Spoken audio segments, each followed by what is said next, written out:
Olha, se é uma pesquisa aqui agora que comparou diversos países, Estados Unidos, Canadá, China, diversos países sobre a quantidade de livros que eles leem no ano. E o Brasil estava nessa pesquisa. E ela chegou que o brasileiro lê, em média, 4 livros por ano. Ou seja, se distribui a quantidade de livros lidos pela população, cada pessoa lê 4 livros por ano em média. Só que, cara, deixa eu te dizer, isso é um péssimo sinal pra gente. Porque no Canadá, por exemplo, a quantidade de livros que eles leem por ano é de 12 livros por ano por pessoa. É 3 vezes maior do que o nosso. Além do que, é claro, tem pessoas que não leem nenhum livro, existem pessoas que leem 50 livros por ano. Daí, fazendo uma média, cresce um pouco na nossa média, entendeu? Então isso daqui é muito alarmante, entendeu? A gente é um país que não só não lê livros, mas principalmente não sabe ler algum livro. Se ela pegar algum livro pra ler na mão, ela não vai saber realmente o que fazer com ele. É por isso que nesse vídeo eu vou te dar algumas técnicas que você precisa saber antes mesmo de abrir um livro para você ler. Vamos lá, quando você chegou na escola, quando você era uma pequena criança, a primeira coisa que eles te ensinaram, com certeza, foi a escrever o seu nome, a ler o seu nome, a escrever várias coisas e a ler várias coisas. Só que depois disso, eles literalmente te abandonaram. Eles nunca mais te ensinaram a ler um texto e eles nunca mais te ensinaram a escrever. Talvez, se eu fosse forçar um pouco a barra, se a gente fechasse um pouco o olho, dava pra falar que a redação, a redação do Enem, eles estão incentivando a gente a escrever, as interpretações de texto do Enem estão forçando a gente a interpretar, só que ainda não é ler um livro mesmo, entendeu? Sabe, as pessoas, o brasileiro gosta de jeitinho, entendeu? Se você pega qualquer resumo na internet das obras literárias, sei lá, da FUVEST, da Unicamp, você já consegue aprender 99,9% do que pode cair em prova. Então, assim, não ensinou ninguém a ler direito. O que eu vou te ensinar nesse vídeo é muito importante. Vamos lá. Primeira coisa, para você ler um livro, você tem que ter um preparo. E o primeiro preparo são os livros que você escolhe. Quando você tem uma lista de vestibular para ler um livro, a lista já está na sua frente. Você precisa fazer alguma coisa? Precisa. Você precisa primeiro selecionar a ordem de leitura que você vai ter. Agora, se você não está no vestibular, você não tem essa lista definida, você precisa fazer essa lista. Então você vai ter que sentar, pensar um pouco, meditando mesmo, olhando assim, às vezes para o céu, por exemplo, os passarinhos passando ali, falando, o que eu quero ler? Eu quero ler um livro sobre filosofia, eu quero ler um livro sobre arte, eu quero ler um livro sobre o quê? Tira um tempo. Faz uma lista de 5 livros sobre o tema que você quer ler, sobre 10 livros do tema que você quer ler. Ou pega uma lista de alguém que você tem confiança, sei lá. Você pega, por exemplo, aqui ó, tem um box muito interessante que é do Otto Maria Carpo, que ele fez uma lista gigante de obras literárias essenciais que todo mundo precisa ler. Pronto, ele já deu a lista na sua mão. O que você vai fazer, assim como o vestibular, você vai definir a ordem de leitura. Por exemplo, eu tô lendo esse livro aqui do Herberto Salles, um clássico da literatura brasileira, esquecido por muita gente. Eu comecei a ler ele estava ali na minha lista em primeiro, peguei o livro na minha mão. Pronto. Agora que eu fiz a lista, selecionei a ordem de livros que eu tenho para ler, pego o meu primeiro livro. Qual o primeiro livro eu vou ler? A gente vai ler dados biográficos do finado Marcelino do Herberto Salles. Foi o livro que eu coloquei na minha lista. A primeira coisa que você tem que fazer antes de abrir esse livro, você tem que literalmente agradecer o autor. Você não precisa ficar ajoelhado pro livro, obviamente não, mas a primeira coisa que você tem que fazer é literalmente essa. Obrigado, Herberto Salles, cara. Você escreveu uma obra, você perdeu seu tempo para escrever isso, você trouxe uma ideia que você tava na sua cabeça, expressar um jeito da personalidade baiana daquela época, de como existia a diferença de classes sociais, como as pessoas eram ricas, como era viver com o tio dele que era rico. Ele foi lá e colocou nesse livro aqui. Então, quando eu estarei lendo esse livro, eu estarei tentando entender como é que funciona a personalidade de pessoas que têm uma condição financeira muito baixa quando tem contato com uma pessoa de condição financeira muito alta. Pronto, você entendeu como fica mais interessante até de ler um livro.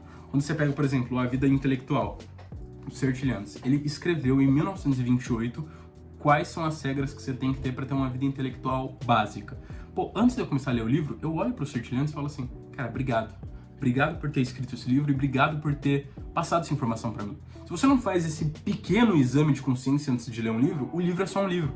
Quando você abrir aqui o livro para ler, são só palavras, são só frases, são só orações. Então, por exemplo, a meditação é tal ponto essencial ao pensador que é dispensável retomar o seu elogio, nos enaltecendo os espíritos. Palavras ao vento, literalmente palavras ao vento. Então, mas se eu pego e falo assim, cara, o cara escreveu isso daqui, qual é a ideia que ele tá querendo passar com isso? Cara, a meditação é a tal ponto essencial ao pensador que é dispensável retomar o seu elogio. Ou seja, a meditação é tão importante para quem estuda, para um pensador, que a gente nem precisa elogiar. Você entendeu como fica até mais fácil de você ler algum livro? Esse é o primeiro passo. O primeiro passo é você elogiar o autor, cara, agradecer realmente ele. O segundo passo é você ter isso daqui, ó. Ó, tá até na minha mesa aqui, ó. Você precisa ter isso daqui nas suas mãos, ó. Consegue ver? É um lápis, é um lápis. Lapiseira eu não gosto, mas é o gosto pessoal, pode ser uma lapiseira, pode ser uma caneta, e 2 marca-textos. Geralmente eu coloco 2 para alguma coisa ser menos importante e outra coisa ser as mais importantes do livro. E literalmente faço as minhas anotações, ó.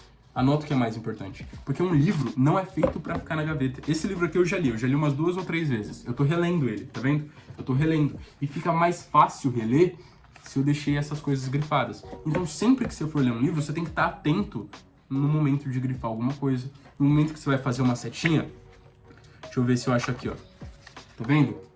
Fazer uma setinha, puxar um desenho, escrever na capa, ó. Eu escrevo na capa, por exemplo, ó. Escrevo na capa algumas coisas, tipo, ó, página tal, página 24. A verdade serve somente aos seus escravos. Olha que frase bonita, eu fui lá e grifei.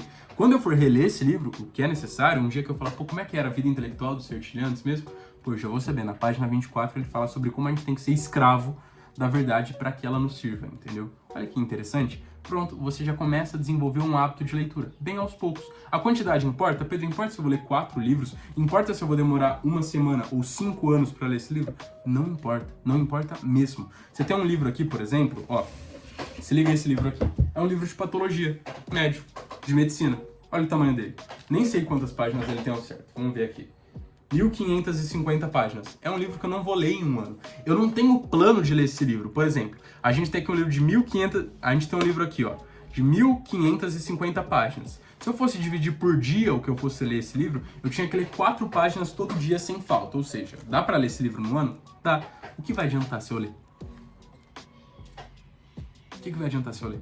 Naturalmente, a minha carreira médica vai fazer eu voltar nesse livro várias vezes. Alguma vez que eu tiver dúvida, por exemplo, como é que é o trato gastrointestinal, eu vou ler aqui, o fígado, o trato biliar, olha as minhas anotações aqui, alguma coisa que eu achei que era importante, olha o que eu grifei, olha que interessante. Então, livro, 2 coisas, é agradecer o autor e você riscar para você voltar nele depois, sempre vivendo com um lápis e um marca-texto, para que no meio do livro você olhe para ele e fale assim, cara, isso daqui é muito importante, eu preciso gravar isso, nem que eu tenha que voltar 1000 vezes nesse livro. E assim você vai desenvolvendo. Essas metas não fazem sentido. Se você pega essas 2 regras que eu falei, agradecer o autor e grifar o livro, você já entendeu na sua cabeça que não faz sentido algum você ter meta de leitura se você não absorver o conteúdo. Você entendeu? Pô, esse livro aqui talvez eu demore, sei lá, 1 ou 2 semanas para ler ele é bem curtinho, deve ter pouco mais de 200 páginas, ou menos até, 268 páginas. Acho que vou demorar 3, 4 semanas para ler ele no máximo. Entendeu? Agora o livro do Sidney Silveira, por exemplo, Cosmogonia da Desordem, que tem 500 páginas, é um livro denso, com palavras difíceis, talvez eu demore 5 anos para ler ele, entendeu? E tem algum problema? Não. Mas ele tá ali na minha estante. É um arquivo para mim ter uma estante. Não existe meta de leitura, é a coisa mais bobagem que existe, entendeu? É um arquivo, é literalmente um arquivo. Toda vez que eu quiser, por exemplo, lembrar de 1984, aquele livro do George Orwell sobre ditadura, alguma coisa, eu vou pegar aquele livro lá. Como é que era o marketing dos ditadores mesmo? Como é que os ditadores faziam para colocar na cabeça da população como é que eles eram bons e fazer a população esquecer do mal? Pô, tem um livro ali sobre marketing de ditadores, entendeu? Cara, é isso. É isso. Essas 2 regras são fundamentais para ler um livro. A questão é que ninguém nunca te ensinou isso na escola. Na escola, você fica literalmente com inveja daquelas pessoas que leem mais do que você. Por causa que você acha que ela tem algum dom especial. Mas a verdade é que não. A verdade é que todo mundo pode desenvolver o dom de estudar. Nem todo mundo vai ser um gênio, obviamente, mas todo mundo pode ter inteligência. Todo mundo pode ter sabedoria. E é isso que eu preciso que vocês entendam. Hoje, pega um livro para ler, faça sua lista do que você quer aprender. Cara, quero aprender de teologia. Você vai comprar o Confissões de Santo Agostinho, você vai pegar a Suma Teológica, você pode pegar o Sr. Tilliandes também, que faz um comentário sobre Santo Tomás de Aquino muito bom. Você vai pegar a Bíblia, você vai definir qual livro você vai ler primeiro, e daí vocês vão lendo esse livro, fazendo suas anotações, etc. Pedro, eu preciso ler só um livro? Não, você pode ler vários livros ao mesmo tempo. Na escola, você tinha matemática, português, inglês, geografia, história, filosofia, sociologia, física, química, matemática, biologia, redação, literatura e diversos outros conteúdos. Às vezes até espanhol, alemão, francês, essas coisas. Música depois. Cara, educação física. Você não pode ler 2 livros, 3 ao mesmo tempo? Você entendeu? As coisas ficam mais fáceis quando você olha por essa óptica. Fica bem mais fácil, eu acho que vai ajudar muito se você colocar isso que eu falei em prática. Então faz isso que eu falei agora, faça a sua lista, agradeça o autor, fique com um papel e uma caneta ou um lápis para você anotar no livro mesmo, grifar essas coisas, que eu garanto que que a sua qualidade técnica na hora de ler um livro vai aumentar e muito. E quem sabe, se essa mensagem chegar para muitas pessoas, a gente consegue aumentar essa média de 4 livros por ano do brasileiro. Beijo pra você, tchau, tchau.